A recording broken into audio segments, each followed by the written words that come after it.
आती है मेरे बच्चों, क्या कहलाएगा आपका? ये कहलाएगा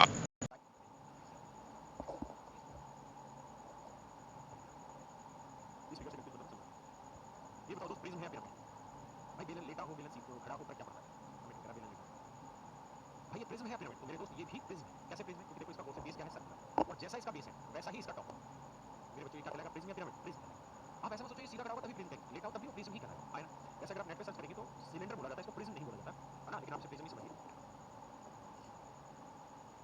एक कहानी है, प्रिज्म के लिए बोला जाता है कि जिसके आधार कोई ऐसे कोण बनाते हैं, यानी कोने बनते हैं, उसको प्रिज्म बोलते हैं। अब बताओ इन दोनों में से राइट सर्कुलर प्रिज्म कौन सा है? इन दोनों में से राइट सर्कुलर प्रिज्म कौन सा दिखाई दे रहा होगा? कौन से वाला राइट सर्कुलर प्रिज्म? इन दोनों में से कौन सा राइट सर्कुलर प्रिज्म? तो आप कहेंगे सर ये वाला राइट सर्कुलर प्रिज्म है। ये नहीं, क्यों? क्योंकि इसके बेस के ऊपर ये 90 डिग्री एंगल नहीं है, बेस के ऊपर 90 डिग्री एंगल नहीं है। समझ गए ना बात को? फाइन। ये क्या भैया, प्रिज्म है या पिरामिड? प्रिज्म। अगर आप देखेंगे तो इसका बेस कैसा है, तो आप कहेंगे सर इसका बेस ही होता है खोखला बेलन, ये खोखला बेलन है ना? तो जैसा नीचे है वैसा ही ऊपर है ना? मेरे प्यारे बच्चों ये भी हमारा राइट प्रिज्म है। क्या कहलाएगा? Right prism. ये भी राइट प्रिज्म है। ये बताओ क्या है, प्रिज्म है या पिरामिड? ये अलग बात करती है, ना प्रिज्म है ना पिरामिड है। ठीक है भैया, अब बात करते हैं कहानी की शुरुआत से, जहाँ मैं पढ़ रहा था। तो शायद अब आपको एक बेसिक इंट्रोडक्शन मिल गया होगा कि प्रिज्म कौन सा होता है, पिरामिड कौन सा होता है। आज मेरे बच्चों जो हम चर्चा करने वाले हैं वो चर्चा करेंगे किसके ऊपर? प्रिज्म के ऊपर। सबसे पहले प्रिज्म पढ़ेंगे, उसके सारे फंडे पढ़ लेंगे, देन उसके बाद हम पिरामिड पे ध्यान देंगे। तो आइए मित्रों, चर्चा करते हैं सबसे पहले राइट प्रिज्म। नेट खोल के मत देखना कि सिलेंडर को क्या कहते हैं क्या नहीं, मैं सबको प्रिज्म ही मानूंगा। हमको ये प्रिज्म देखिए,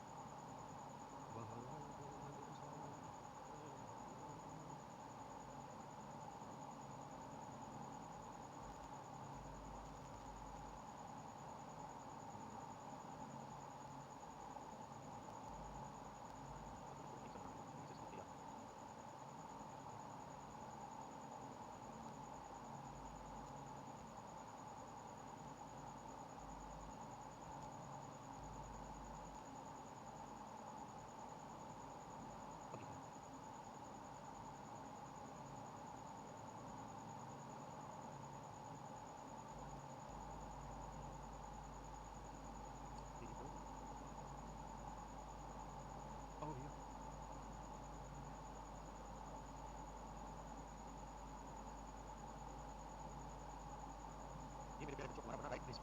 ठीक है, ये राइट प्रिज्म बना और इसी का हमने नाम रख रखा है क्यूबॉइड। इसी का नाम हमने रख रखा है इसको क्यूबॉइड। क्यूबॉइड को कहते हैं हिंदी में नाम, इस पर विशेष चर्चाएं करते हैं मेरे दोस्तों। ये इसकी लेंथ कहलाती है, ये इसकी ब्रेड्थ कहलाती है, और ये इसकी हाइट। लेंथ, ब्रेड्थ और हाइट क्या क्या चीज़ें पूछी जा सकती है? सबसे पहली चीज़ तो आपसे ये पूछी जा सकती है कि भैया इस क्यूबॉइड का डायगोनल बताओ। वो ये नहीं कह रहा कि रेक्टेंगल का डायगोनल बताओ, वो ये नहीं, वो कह रहा क्यूबॉइड का डायगोनल बताओ।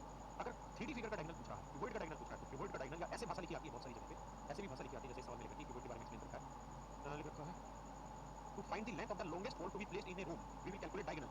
एक किसी कमरे में, किसी घनाभार कमरे में आ सकने वाले बड़े से बड़े डंडे की लंबाई ज्ञात करो, बड़े से बड़े डंडे की लंबाई ज्ञात करो, ये सवाल आपसे पूछा जाता है। तो उसके लिए फंडा ये रखना होगा कि सबसे पहले आपको ये निकालना होगा, यहाँ से यहाँ तक की लेंथ निकालनी है ना? सबसे पहले आपको यहाँ से यहाँ तक की लेंथ निकालनी है, ये लेंथ निकाल ली। आप कहेंगे सर दूर से देखेंगे कि एक रेक्टेंगल बन होगा, इसमें ये बी है और ये हमारा है, यहाँ से ये लेंथ निकल जाएगी। कैसे? ये लेंथ होगी रूट में L square plus B square. आप समझते चलिए ताकि ना करना पड़े। मेरे बच्चों ये जो लेंथ है ये आ जाएगी रूट में L square plus B square. अब सवाल में आपसे कहेगा कि उस बड़े से बड़े डंडे की लंबाई ज्ञात करें जो इसमें आ सकता हो। तो बड़े से बड़ा डंडा तो इस कोने में रखना पड़ेगा और ऐसे रखना पड़ेगा ताकि वो यहाँ सेट हो जाए, ऐसा डंडा चाहिए।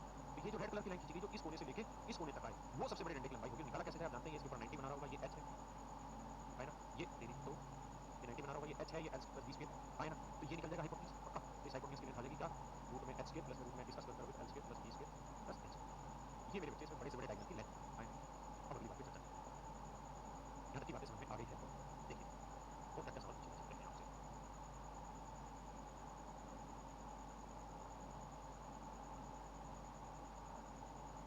अब एक चीज आपसे पूछ सकता है, curve surface area, curve surface area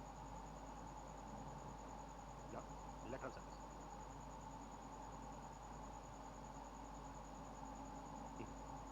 Hindi में कहेंगे वक्र पृष्ठीय क्षेत्रफल, वक्र पृष्ठीय एरिया, वक्र पृष्ठीय क्षेत्रफल। देखिए यार वक्र पृष्ठीय क्षेत्रफल क्या होता है पहले इस बात का मतलब समझो। जैसे मान लीजिए आपके सामने किताब दिख रही है, बेटा ये बताओ ये जो किताब आपके सामने दिखाई दे रही है, गौर से देखिए ये क्यूबॉइड है या क्या? आप कहेंगे सर क्यूबॉइड है, कैसे क्यूबॉइड है? सर इस वजह से क्यूबॉइड है क्योंकि बेस की बात करें तो लेंथ हो गई, ये ब्रेड्थ और ये इसकी हाइट है। ये लेंथ, चलिए ये लेंथ हो गई, ये ब्रेड्थ हो गई और ये मेरे को हाइट। तो ये क्यूबॉइड है, लेंथ ब्रेड्थ और हाइट। हमें इस क्यूबॉइड के बारे में चीजें पता है, तो सबसे पहले हम निकालते हैं कर्व सरफेस एरिया। तो सबसे पहले चर्चा बात की करें क्या कर्व सरफेस एरिया होता है। तो कर्व सरफेस ऐसा एरिया जो कर्व हो रखा हो, कर्व यानी इस तरह से हो, जैसे यहाँ बात करें तो ये हुआ फिर यूँ घुमा फिर यूँ घुमा फिर यूँ, यानी इस तरीके से जो आता है, या यूँ कहें तो जहाँ बैठे हैं जिस कमरे में आप बैठे हैं उस कमरे की चारों दीवारों का जो एरिया होगा मेरे बच्चे वो मेरा कहलाएगा कर्व सरफेस एरिया, क्या कहलाएगा कर्व सरफेस एरिया। बात समझ में आई कि नहीं? तो ये बताइए अगर हमें कर्व सरफेस एरिया निकालना है तो कैसे? तो ये बताइए कर्व सरफेस में इस हिस्से का एरिया निकालना होगा, इस दीवार का एरिया निकालना आए ना, तो इस दीवार का एरिया कैसे निकलेगा? तो आप कहेंगे देखिए सर ये साइड है एल और ये साइड है एच, तो इस दीवार का एरिया होगा एल आए ना। अब जितना एरिया इस दीवार का होगा उतना ही इसके पीछे वाली दीवार का होगा, यानी जितना एरिया इस तरफ का होगा एक्जेक्टली उतना ही एरिया इसके पीछे वाली दीवार का होगा, तो इसे हम किससे मल्टीप्लाई कर देंगे? 2 से। भाई बिल्कुल बेसिक से करा रहा हूँ, जिनको बेसिक आता है वो चाहे तो कर भी सकते हैं। अब एक बात और बताओ भैया, जितना एरिया इस दीवार का था हमने निकाल लिया, ऐसे इस दीवार का भी एरिया निकाल लिया लाल रंग से। अब जितना इधर वाली दीवार का गौर से देखोगे तो उतना ही अंदर वाली इस दीवार का होगा है ना। इस दीवार के एरिया कैसे निकालें? तो भाई ये भी तो एक रेक्टेंगल है, इसकी ये लेंथ हो गई बी और या लेंथ हो गई एच, चौड़ाई हो गई, इस दीवार के एरिया आ गया B into H, B into H. अब जितना एरिया इस दीवार का होगा उतना ही इधर वाली दीवार का होगा, यानी ट्वाइस कर देंगे, तो दोनों को जोड़ देंगे तो ये मेरा आ जाएगा मेरे बच्चों क्या, ये मेरा बच्चों क्या आ जाएगा, ये आ जाएगा मेरा कर्व सरफेस एरिया। तो ये दो कॉमन ले लेंगे, ये बना और एच भी कॉमन आ रहा है, तो मेरा बचेगा एल प्लस है ना। तो ये इस बात को और सुंदर से लिखना चाहते हैं ऐसे लिख सकते हैं twice of L plus B into H. अब यहाँ से अगर आप बता देखो ध्यान से तो नीचे जो बेस है वो क्या है? रेक्टेंगल। नीचे जो बेस है वो क्या है? रेक्टेंगल। ये बेस जो बना हुआ है ये क्या बना हुआ है? नीले रंग का रेक्टेंगल, ये रेक्टेंगल। इस रेक्टेंगल क्या अगर मैं पेरीमीटर निकलवाना चाहूँ तो क्या आएगा? तो आप कहेंगे twice of L plus B, ये तो पेरीमीटर आ गया, इसका मतलब ये चीज़ तो पेरीमीटर आ गई और ये हाइट। हम इसका फार्मूला ये भी लिख सकते हैं कि किसी वर्ड का या किसी भी राइट प्रिज्म का जो लेटरल सरफेस एरिया होता है, कर्व सरफेस एरिया होता है, वो होता है base perimeter into height, base perimeter into height. तो किसी भी राइट प्रिज्म का, क्यूबॉइड राइट प्रिज्म है, तो क्यूबॉइड का अगर हमें लेटरल सरफेस एरिया निकालना है तो वो होगा बेस पेरीमीटर इनटू हाइट। क्या मेरी बात समझ में आई? अब एक चीज़ आपसे पूछेगा, total surface area, total surface area Hindi में इसको कहते हैं कुल पृष्ठीय क्षेत्रफल, कुल पृष्ठीय क्षेत्रफल, कुल पृष्ठीय क्षेत्रफल। तो मेरे दोस्तों कुल पृष्ठीय क्षेत्रफल क्या है? तो कुल पृष्ठीय क्षेत्रफल में इस वाले बेस का एरिया भी शामिल करना है, अभी तक हमने वाला एरिया तो शामिल ही नहीं किया है ना, यानी टोटल का लेटरल वाला एरिया लेना ही लेना है, ये वाला एरिया भी अलग से लेना है ना। तो इस वाले एरिया, इस वाली चीज़ का एरिया कैसे निकालें? लेंथ इनटू ब्रेड्थ, इसका एरिया आ जाएगा। अब जितना नीचे का होगा उतना ही ऊपर का एरिया होगा, यानी ट्वाइस ऑफ एल भी और जोड़ देना है इसके अंदर। तो इसके अंदर ये तो था ही 2l h था प्लस 2bh था, ये तो था यहाँ तक की कहानी, इसको सोल्व कर देते हैं। अब हमें इसमें एल भी नीचे और एल भी ऊपर, यानी ट्वाइस ऑफ एल भी हो जाएगा। मेरे बच्चों दो पूरे में से कॉमन ले लेंगे तो आएगा L B plus B H plus H, ये हो जाएगा मेरे बच्चों टोटल सरफेस एरिया ऑफ एक क्यूबॉइड के किसी घनाभ का कुल पृष्ठीय क्षेत्रफल होगा twice of L B plus B H plus H. अब आते हैं वॉल्यूम, सबसे जरूरी चीज वॉल्यूम, वॉल्यूम को कहते हैं फाइनल टेस्ट। देखिए और एक बार में समझ जाएंगे बढ़िया से।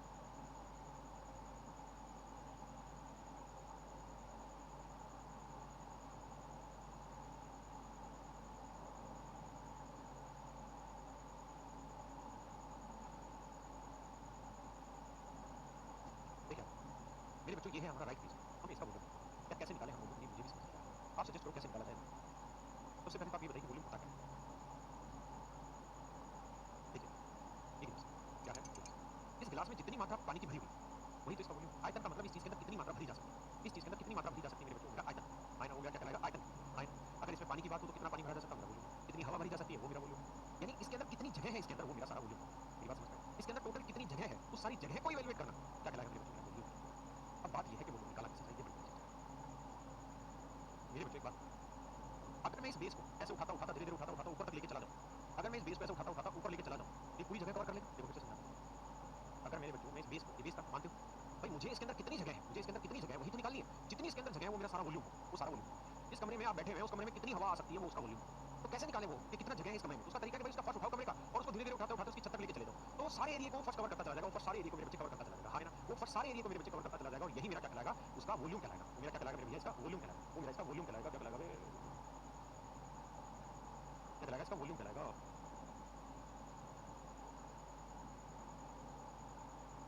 समझ में? यानी इस बेस को मैंने बेस रेड कलर कर दिया ताकि आप देख पाएं। अगर इस बेस को इस तरह से उठाते उठाते ऊपर लेके जाते रहे तो इस बेस ने पूरी जगह को कवर कर लिया होगा, इस बेस ने पूरी जगह को कवर कर लिया। इसका मतलब इसके बेस को अगर इसकी हाइट तक लेके चले जाएं तो पूरी जगह को कवर कर लेगा और वही इसका वॉल्यूम होगा। इसका मतलब मेरे दोस्तों किसी भी राइट प्रिज्म का जो वॉल्यूम होगा वो बेस एरिया इंटू हाइट। किसी भी राइट प्रिज्म का जो वॉल्यूम होगा मेरे बच्चों आयतन होगा वो हमेशा ही उसका बेस एरिया इंटू हाइट, यानी उसके बेस को, बेस में जितना एरिया है अगर उस एरिया को h टाइम्स कर दें तो पूरी इस जगह को कवर कर लेगा, इस पूरी जगह को कवर कर लेगा, है ना। तो बेस एरिया इंटू हाइट हमारा वॉल्यूम होगा। आप जानते हैं ये साइड l है, ये साइड b है और ये साइड h है। बेस एरिया हो गया l इंटू b, क्या हो गया जी? l into b। Base area हो गया जी l इंटू b और हाइट हो गई जी h इंटू b। मेरे प्यारे बच्चों ये होगा मेरा वॉल्यूम, ये मेरा हो गया volume l into b into h, है ना। अब यहाँ पे इन्हीं फार्मूले को समझा रखा है, मैं एक बार एक्सप्लेन कर देता हूँ, अब सुन लीजिए कि भाई ये क्यूबॉइड है, इसकी लेंथ ब्रेड्थ और हाइट होगी, वॉल्यूम ऑफ द क्यूबॉइड होगा l into b into h। Lateral surface area या पर सरफेस एरिया का फार्मूला होगा base perimeter into height. Total surface area क्या होगा? टोटल सरफेस एरिया में लेटरल सरफेस यानी इसके जितने ये वाले सरफेस दिखाई दे रहे हैं इनका एरिया प्लस इस टॉप का एरिया प्लस बॉटम का एरिया, है ना। ये होगा टोटल सरफेस एरिया। डायगोनल बता दिया, वॉल्यूम भी मैंने बता दिया। ये वॉल्यूम का अलग से भी पार्ट है, ये भी मैं समझाऊंगा कि भाई वॉल्यूम क्या क्या और कहा जा सकता है। मैंने बताया कि वॉल्यूम होता है मेरे बच्चों l into b into h। अब मान लो यार अगर आप समझ पाते हैं तो गौर से देखिए इस वाले फेस का एरिया या इस नीचे वाले फेस का एरिया ऊपर वाले फेस का एरिया बताओ क्या होगा? आप जानते हैं ये l है, ये b है, h है, ये l होगी, ये b होगी, इसका इस वाले फेस का एरिया क्या होगा, B into H D H, और इस वाले फेस का एरिया होगा L into H L H. अगर मैं इन तीनों का मल्टीप्लाई कर दूँ, एल बी डी एच और एच एल एल, तीनों का मल्टीप्लाई कर दूँगा तो आएगा L square B square plus square. तो मेरे बच्चों ये किसके बराबर आया, वॉल्यूम होता है L into B into H, B समझा। तो जो वॉल्यूम होता है उसके वर्ग के बराबर। यानी मैं आपको कहना ये चाह रहा हूँ कि इसके तीन फेसेस, तीन एडजेसेंट फेसेस, जैसे इस फेस के साथ एक तो ये वाला फेस हो गया, एक ये वाला हो गया, इन तीनों फेसेस के एरिया को भी मल्टीप्लाई कर दें, इन तीनों फेसेस के एरिया को मल्टीप्लाई कर दें तो ये वाला आएगा, और अगर इसका स्क्वायर रूट निकाल दें तो वैल्यू आएगी एल बी एच, वही मेरा वॉल्यूम, वही मेरे बच्चों मेरा वॉल्यूम होगा। इस पे अनेक अनेक सवाल पूछे जा सकते हैं। सवाल ऐसे पूछ सकता है कि क्यूबॉइड है, ठीक है जी, क्यूबॉइड है, और क्यूबॉइड के तीन एडजेसेंट फेसेस दे देगा आपको, कहेगा कि यार इसका जो वॉल्यूम है वो है, इसका एरिया 50 है, इसका एरिया 40 है, इसका एरिया 70 है, ठीक है जी, कहेगा इस पूरे का वॉल्यूम बताओ। तो इस फेस का एरिया दे दिया, इसका एरिया दे दिया, इसका एरिया दे दिया, तो वॉल्यूम का तरीका होता है इन सबका मल्टीप्लाई कर दो, 50 गुना 40 गुना 70, ये मेरा वॉल्यूम निकला। मेरे बच्चों ये मेरा क्या निकाल देगा, वॉल्यूम, है ना। तो यही चीज़ फार्मूले में लिख पाएगी, जो इनके सरफेस एरिया है, अगर इन तीनों के सरफेस एरिया को मल्टीप्लाई करके स्क्वायर रूट निकाल दोगे तो वो वॉल्यूम निकल जाएगा, यही यहाँ बताया था। तो find the total surface area of cuboid, the sum of all three sides and diagonal are given. देखिए ये भी चीज़ है, इसे भी समझ लीजिए।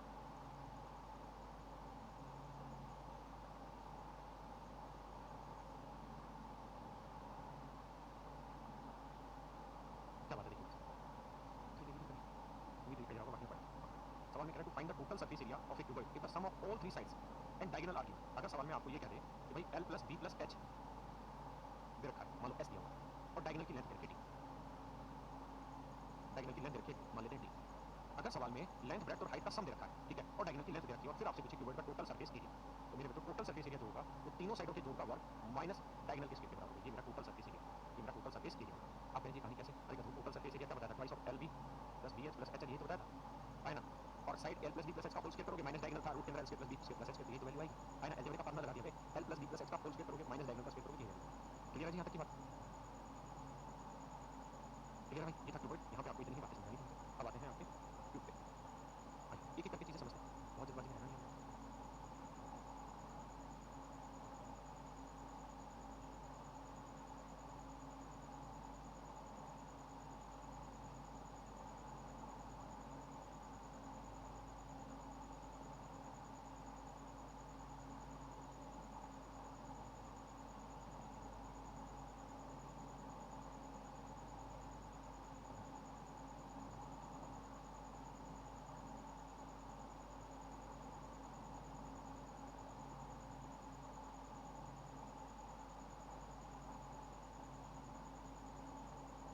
देखिए यार दोस्तों, ये स्क्वायर हिंदी में से वर्ग कहते हैं, ये स्क्वायर मेरे बच्चों हिंदी में से हम वर्ग कहते हैं, तो समझ रहे आप स्क्वायर और ये स्क्वायर, इसे हम क्यूब कहते हैं, या हिंदी में से बोलते हैं घन, हिंदी में से कहते हैं घन, हिंदी में क्या कहते हैं घन। एक वर्गाकार आधार पर बना होता है, यानी ये साइड भी ए होती है, ये सारी साइड ए है, और क्यूब में हाइट भी ए है ना, यानी जितनी लेंथ उतनी ब्रेड्थ उतनी ही मेरी हाइट होती है। सबसे पहला सवाल आता है जिसमें डायगोनल की लेंथ है, तो आप कहेंगे डायगोनल मतलब सबसे बड़ा पोल जो इसके अंदर सेट हो सकता है। आप अच्छे तरीके से जानते हैं कि ये लेंथ निकाली जा सकती है, ये वर्ग है ए, तो ये लेंथ आएगी रूट 2 ए, अगर ये लेंथ रूट 2 है मेरे बच्चे तो ये लेंथ निकाल दी जा सकती है आराम से, तो ये लेंथ ए है ना। तो ये वाली वैल्यू ए है, ये रूट 2 है, तो स्क्वायर करोगे तो इससे डायगोनल की लेंथ आएगी रूट 3, तो डायगोनल की लेंथ आएगी मेरे बच्चों रूट 3। मानते हैं यहाँ तक की बात, है ना, किसी भाई को दिक्कत है। अब आते हैं lateral surface, lateral surface area सिखा बेस पेरीमीटर इनटू हाइट। तो भैया बेस पेरीमीटर तो स्क्वायर है, बेस में तो स्क्वायर है, बेस में क्या स्क्वायर है, अगर बेस में स्क्वायर है तो स्क्वायर का पेरीमीटर होना 4 है, अब हाइट हुई 8, तो इसका मतलब मेरे बच्चों लेटरल सरफेस एरिया 4 है। बात करें जी टोटल सरफेस एरिया क्या हुआ, तो फिर हम कहेंगे जी लेटरल सरफेस एरिया ले लो प्लस इसमें बेस का एरिया प्लस टॉप का, तो भी एक स्क्वायर है मेरे बच्चों, बेस भी एक स्क्वायर है, ये स्क्वायर ए स्क्वायर, तो ये स्क्वायर बनाना, हाइट ए है इसकी, इसका एरिया ए स्क्वायर है, तो नीचे वाले का भी स्क्वायर जोड़ोगे तो 2 स्क्वायर, तो ये मेरे बच्चों आया 6 स्क्वायर, फाइन। अब हम निकाल लेते हैं जी वॉल्यूम, वॉल्यूम को कहते हैं बाबा आयतन। वॉल्यूम क्या बताया था जी, base area into height, volume का मैंने फार्मूला लिखा है आधार क्षेत्रफल base area into height, H E I G H T. तो आप कहेंगे जी बेस एरिया कितना बन गया, ये स्क्वायर, और हाइट क्या हो गई जी 2, तो मेरे बच्चों वॉल्यूम हो गया 1, वॉल्यूम क्या आ गया जी, समझते हैं आगे।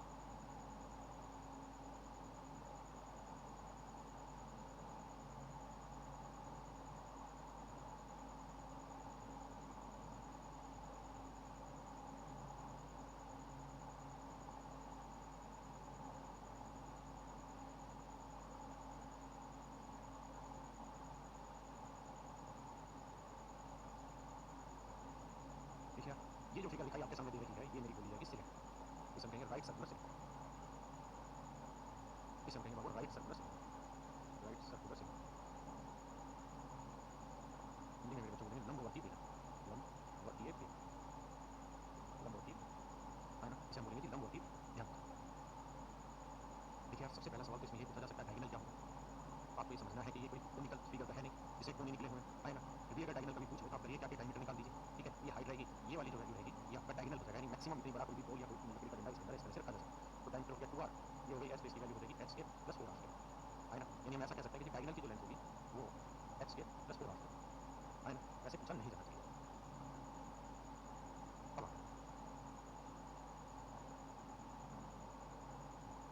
दूसरा सवाल आपसे पूछा जा सकता है कि लेटरल सरफेस एरिया रहता है जी base perimeter, base perimeter into height. मेरे बच्चों बेस पेरीमीटर क्या होता है? तो अगर सर्कल की रेडियस r है तो इसका आधार परिमाप क्या होगा? आप कहेंगे 2 पाई r होगा इसका आधार परिमाप, है ना, तो बेस पेरीमीटर हो गया 2 पाई r और हाइट हो गई जी h, तो इसका मतलब इसका लेटरल सरफेस एरिया होगा 2 पाई r, इसी को हम कॉर्ड सरफेस एरिया भी बोलते हैं। अब आते हैं जी टोटल सरफेस एरिया, तो टोटल सरफेस एरिया होगा lateral surface area plus twice of base area, है ना मेरे बच्चे। तो आप जानते हैं लेटरल सरफेस एरिया होगा 2 पाई r h। अब ये बेस का एरिया क्या बना जी पाई r स्क्वायर, और ऊपर वाले का भी क्या बना पाई r स्क्वायर, तो जोड़ नीचे आएगा 2 पाई r, 2 पाई r h प्लस r, 2 पाई r h प्लस r, है ना। अब आते हैं जी वॉल्यूम, वॉल्यूम को कहते हैं भैया आयतन। आयतन क्या होता है मेरे बच्चों? वॉल्यूम होता है base area into height, base area into height, base area into height. मेरे बच्चों बेस एरिया बना सर्कल, तो सर्कल का बेस एरिया कितना बना था? आप कहेंगे पाई आर स्क्वायर, ये बना पाई आर स्क्वायर और हाइट हो गई h, इसका मतलब वॉल्यूम हो गया पाई आर स्क्वायर। तो आप समझ पाए क्या कि भैया हम प्रिज्म किस तरह से बनाते हैं और प्रिज्म की चीजें कैसे कैसे निकालते हैं? कोई भी प्रिज्म किसी भी बेस पे बना हुआ हो, कोई भी प्रिज्म हो किसी भी बेस पे बना हुआ हो, अगर आपको उसके लेटरल सरफेस एरिया पूछता है तो आपका फार्मूला होगा base perimeter into height. Total surface area पूछता है तो आप कहेंगे जी lateral surface area plus twice of base area. अगर वॉल्यूम पूछता है तो आप कहेंगे जी वॉल्यूम होगा base area into height, volume होगा मेरे बच्चों base area into height, volume होगा बेस एरिया इनटू हाइट। आप यहाँ तक मेरी बात समझ पा रहे हैं? अगर आप समझ पा रहे हैं आप सवालों पे चलते हैं।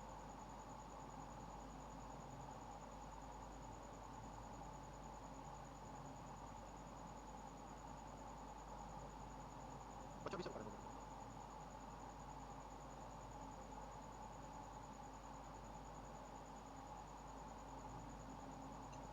थोड़ा नहीं, 2 मिनट में स्टार्ट करें क्वेश्चन नंबर।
देखिए मेरे बच्चों क्वेश्चन पे आइए। कहता है किसी प्रिज्म का आयतन ज्ञात करो जिसका आधार 10 सेंटीमीटर भुजा वाला एक अष्टभुज है और प्रिज्म की ऊंचाई 38 सेंटीमीटर।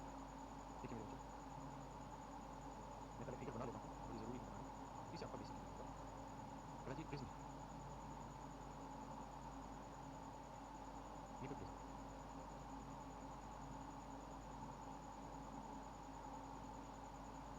बहुत सुंदर, तो हो गया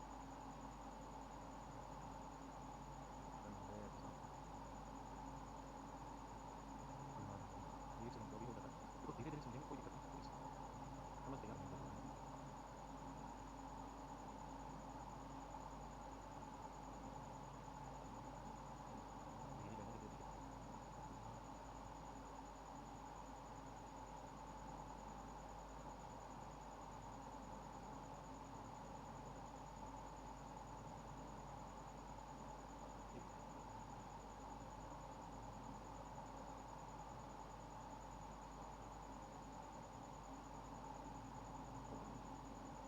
भाई समझ लिया, मारो बहुत ज़्यादा परेशान हो रहा हूँ। इस तरीके से ये पुलिस है, क्लियर है जी? अब हमको आगे समझते हैं।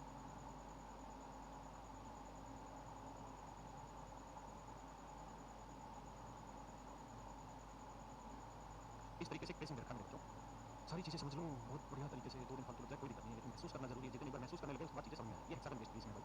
तेरा find the volume of A pacing which is based on regular तेरी तो ऑक्टागन पे बेस्ड है भाई, ये तो मैंने हेक्सागन बना दिया है। मारो समझो ऑक्टागन ही है यार, तुम भी बातें बना रहे हो। ऑक्टागन की साइड है 10 है, समझ लो ऑक्टागन है यार, इसकी 10 8 साइड है, हाँ है ना? तो आप जानते हैं ऑक्टागन का एरिया का मैंने फार्मूला लिखा था 2 into side square into root 2 plus 1। ये मैंने फार्मूला लिखा था भाई ऑक्टागन के एरिया का, है ना? समझ लो ऑक्टागन बेस, क्लियर है? 2 into side square into root 2 plus 1। तो साइड की लेंथ है जी 10, तो 10 का वर्ग 100, तो 2 गुना में 100 और रूट 2 की वैल्यू हुई 1.41 प्लस 1 जोड़ोगे तो 2.41, कौन करोगे 2 एकम 2, 2 चौक 8, 2 दूनी 4, तो बेस एरिया आ गया जी 482। तो बेस एरिया ऑक्टागन का 482, हाइट करा जी 10 सेंटीमीटर, तो इंटू सॉरी हाइट करा 63 सेंटीमीटर, तो इंटू मल्टीप्लाई करते हैं यहाँ। चलो यार दोस्तों आज इतना ही रखते हैं, बाकी कल इससे आगे बढ़ेंगे। आज चलो थोड़ी थोड़ी बात बेसिक बातें करी, कल इसी से आगे काम करेंगे। Thank you.